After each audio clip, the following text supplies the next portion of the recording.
Hey man, what's good? It's your boy Beast and I'm back with another video. So for today's video I decided to drop it because as I had said previously, I was gonna go ahead and sit for my Network Plus exam, the CompTIA Network Plus exam. So a month ago I passed my test and I decided I'm gonna give you some tips on how to pass this exam.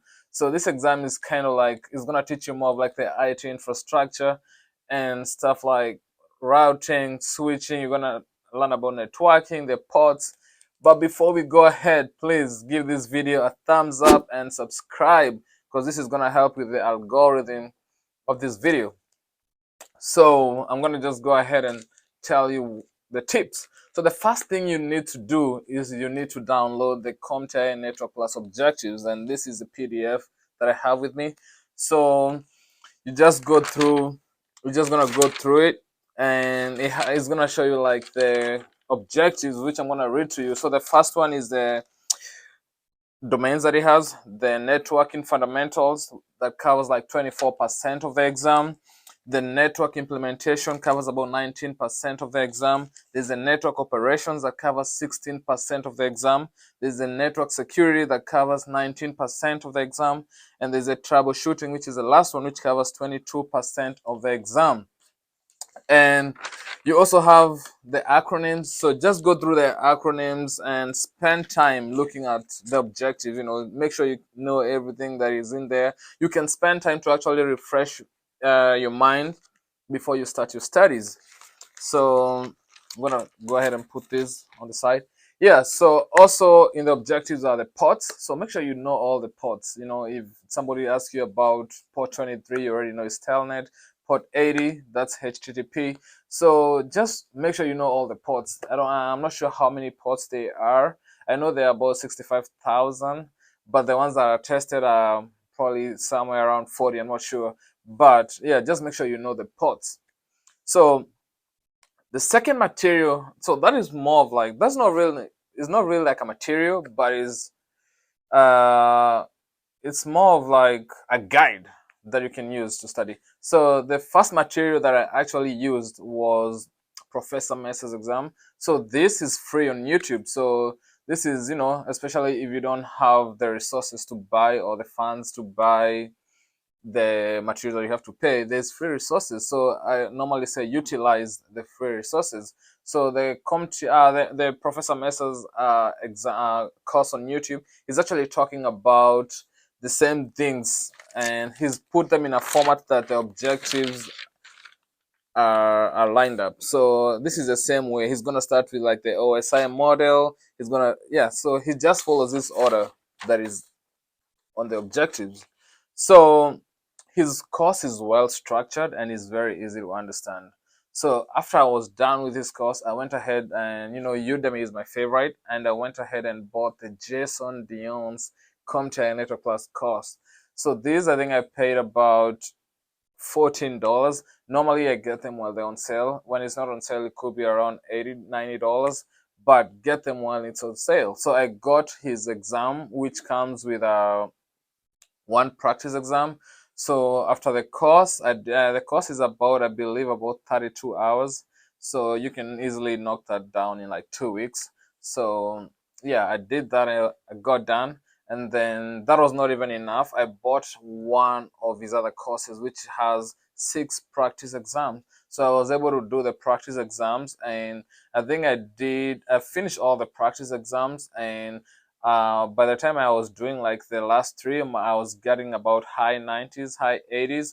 So I kind of felt like I was understanding and grasping the material. So the other thing the other tip that I want to tell you is Jason Dion also has a study guide. So if you've gone through his course, you can download the PDF of his study guide, which is around, I think, 200 pages. So you can go through the PDF, the study guide, and it's the same thing, it's the same material that he has on the video. So you can go through them and make sure you're grasping the material. If there's material that you're not grasping, you can always go back to the video and just, listen to it. And if it's a topic that you feel like Jason Dion didn't explain well, you can also go to the Professor Mesa video and, back and forth, and until you can find who is explaining it in a simpler way.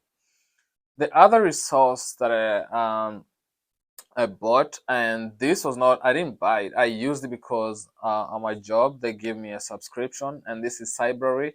So I don't think this is necessary, but it worked for me because it was free. I was getting it already is paid for by the company, so that was another material that I found very useful. And especially if your company pays a subscription, which is could be annually, make sure you take advantage of that material. The other material that I looked at was Exam Compass. So, and I'm going to put the link down below. So, Exam Compass has a couple of practice tests. Maybe let's say you're talking about network security. They're gonna have that domain and questions only focused to that. And they also have practice questions for like the whole test. I think they have about 32 of them. So these are kind of like the material that you can use to test yourself. Look whether you're grasping the material. Other tip that I want to tell you about is make sure you're writing your notes. So as you go through this material, make sure you're writing down notes. Don't write everything, just write the simple notes, because after you write the notes, these are some of the things you can be refreshing every time you're studying. Try to make sure you can refresh it. And the other thing I want to talk about is make sure you know how to subnet. And I think the video that Professor Mesa shows how to subnet, that is very, he has done it thoroughly, and he's explaining everything bit by bit, and it's very easy. Make sure you go through the video at least 2 times, and you're gonna be able to understand subnetting, because you're gonna have some subnetting questions in the test. I also mentioned about knowing about the ports. So yeah, as I said before, make sure you know all the ports. Just practice and practice. Just know which ones. Also, if it's HTTP, it's 80. So HTTPS that is secured is 443. So know also the secured ports. Like LDAP is 389, but if it's secure, it's 636. So make sure you know the ports, and also make sure you know the acronyms. So if somebody tells you about a CVE, you already know that's a common vulnerability exposure. So if somebody tells you about MDR, you already know that's managed detection and response. Like if somebody tells you about ICE, you already know it's advanced encryption standard. So just make, and all the acronyms are in the CompTIA Network Plus objective. So that guide that I'm going to link the PDF here, just go through it and you'll be well prepared for this exam. This exam is not an easy exam. It's a challenging exam, but if you're well prepared, you're going to pass it with flying colors. I had a little bit of an advantage because I have taken the CompTIA Security Plus. So some of the material was kind of like cumulative, because there's an aspect of the network security. So since I had already learned that material from the Security Plus, I didn't have to, spend a lot of time on it. So I just skimmed over it because it's material that was fairly fresh in my mind. Go ahead, if you have an iPhone. I'm not sure for those who use Android, but for if you have iOS, I know, go and download the CompTIA Network Plus app.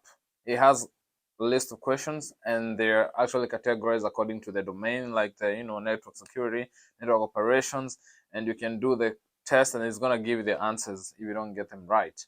So do that, and then also make sure you can understand the OSI model.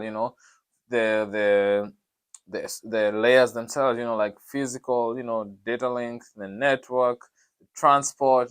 Just make sure you know how data flows between them, and also know the devices that each layer. Know, like, if it's the network, layer, what devices are there? That's the router. If it's like, the data link, which is the devices there, that's like the switch. If it's like the physical, what devices are there? That's the hub. So make sure you know the devices that are in each layer and how data is transported in the layers. The last tip that I have is, on the day of the test, make sure you flag the performance-based questions. Make sure you flag them so that you don't waste your time on them, and do them as the last ones. So make sure you flag them do the rest of the material, and if you have some time, you should have some time, so use the rest of the time to do the performance based questions so that you don't waste a lot of time on them, and then you end up missing time to do the rest of the questions. I had this book from McGraw-Hill. So I read this book. I didn't read the whole book, but I read the book on certain topics that I didn't understand, so I wanted to expound on them. I used the book, and it helped me understand the material better. Yeah, so that's it for this video. And if you have any comments, please um, so that's it for this video. If you have any comments, please drop them down and let me know what certification you're studying for. Let me know if you're looking to get into IT, if you're looking to get into cybersecurity. Let's have a chat below in the comments. And also, just a heads up, I'll be studying for the CompTIA CISA Plus. That's like the security analyst, and I'm hoping to take it sometime next year. So as you know, if I pass it, which I know I'm gonna do it, I'm still gonna bring you all the tips so we can all be able to pass these certifications and get them knocked out of the way. And we all can, whether you're trying to get into IT or whether you're trying to bridge into cybersecurity, we all need this certification. So please let me know down in the comments. Bye.